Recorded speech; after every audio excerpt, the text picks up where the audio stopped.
Hey there, welcome to the channel. Karen here for Ozone Fine Art.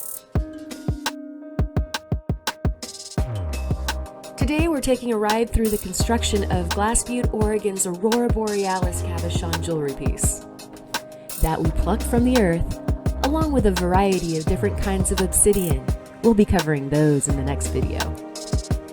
More importantly, we're making the giveaway piece that can be yours. Subscribe if you haven't already and leave a comment, and your name goes in the hat.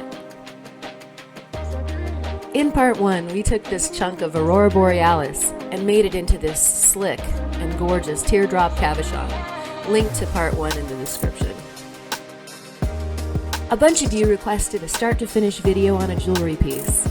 So you saw this come from the earth, to a cut rock, to a polished cabochon, and now we're making the setting. If you want instant gratification, you can scrub ahead. Timestamps are in the description. So let's get to making. We have here some bezel wire. This will hold the stone in the piece. You can see it's 3/16 by 30 gauge. That's a tall glass of water. I like to buy it tall so that it'll fit all the cabochons I make. I can always cut it down if it's too tall. I need to insert a disclaimer here. My fingernails are all messed up with the Boulder opal mud that I've been playing with between takes. You can see the opals lurking in a bowl in the background. Can't keep my carving hands off them. Okay, back to this gem. When I made the cab, the sides are slipped in towards the apex from the bottom of the stone. This is so that the bezel can close over it and hold the gem in the setting. I was taught to never use glue in the bezel. The metal does all the work. You measure the length of the bezel wire you need to go around the stone and cut. Then trim the bezel wire to the height you need. It's so interesting to see how things are made if you haven't before. It's also hard to see all these steps it took in a pretty finished piece. So the gem gets tenderly wrapped with a fine silver to cradle it. I mark it and cut the bezel. If it's too small, your stone won't fit, and that'll put you in a fit. If it's too big, it won't hold the stone and you might lose it out of the setting. Next step, let's solder this bad boy. I like silver solder paste. A little dab will do ya. This is low melt. It's only a 2-step project, so I'm using low and super easy for solder melt temperatures. Bam! You want that bezel to sit flat on the sheet, so you sand the bezel with the stone in to preserve the shape. Clean up the solder buildup from the inside and the outside, and prep that base of the bezel for soldering.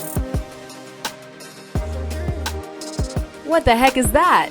I prepared a special base. You apply your super easy melt solder to the bottom of the bezel and line it up for the torch. I have to say, setting my art on fire is my absolute favorite part. Just watch it sizzle. You want to see the solder flow like quicksilver around the bottom. That's when you know you're done. Too long and you can melt the bezel. Not a fun way to end the project. Grab your saw. We're cutting out the middle from the back of the base. This obsidian is clear to translucent, showing the lineup of the Aurora very nicely. We want to highlight this feature of the gem by making the jewelry so that you can peer through the obsidian like a window. Hey, whoa! Where are you going? I'm vibrating the workbench so much with the sawing that it's throwing off the camera. Video fail! Time to clean up some mess. A file for the inside edges, and an EveFlex pin, the 2mm rough, that's blue, to clean up the inside seat of the bezel.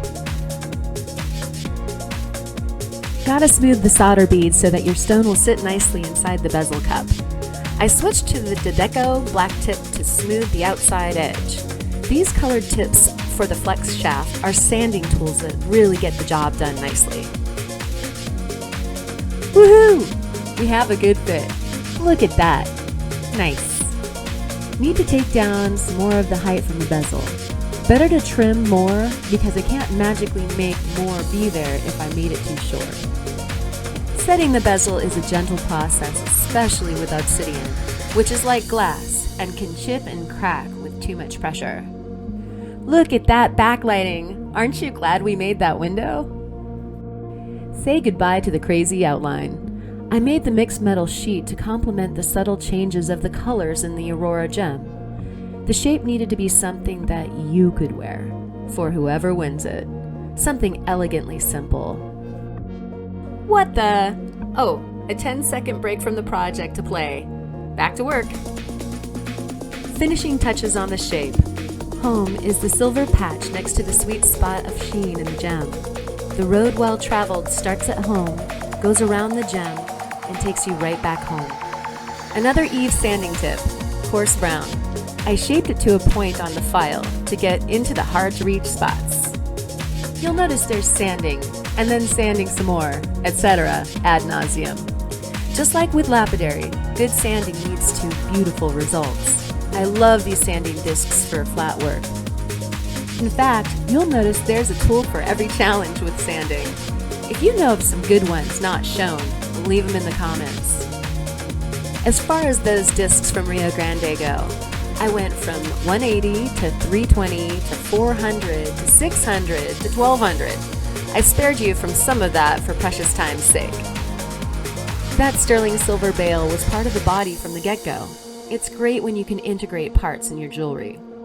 The double loops, that are a recognizable style aspect of my jewelry, are also sterling silver. More sanding, and it's getting shiny. The Dedeco tips come in an array of grits and shapes.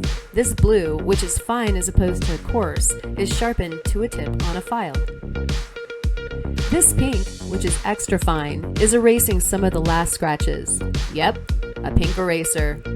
You can see through the process how much grit and silver bits are set free into the air. So, make sure to wear your respirator. We're getting close to the finish line, folks. Polished paste is applied to the felt wheel and we bring that mirror finish up on the metals, which are copper, sterling, and fine silver. There it is.